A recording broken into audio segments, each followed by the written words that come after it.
So we visited Fort Campbell Base yesterday, and I highly recommend it. What a great opportunity to be able to spend time with soldiers who serve our country.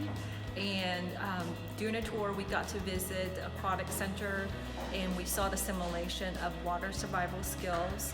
Just appreciate the opportunity and the time that we got to spend on the base. On this session, we went to Fort Campbell and then Dishman McGinnis Elementary School.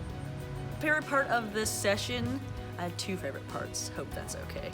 The first was when they did the simulator for the Army and the guy had to get out of the plane under the water. That was very educational and insane that our state offers that type of technology and training. And then my second favorite part was the little dude I sat next to at lunch.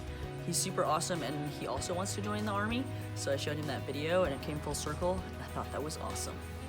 One of my favorite things today was to learn about the education here visiting Dishman McGinnis Elementary School. The students were absolutely amazing and the Leadership in Me program was fascinating to read about. I'm glad to know that here at this elementary school that they're doing taxing and budgeting and all those great skills, so keep up.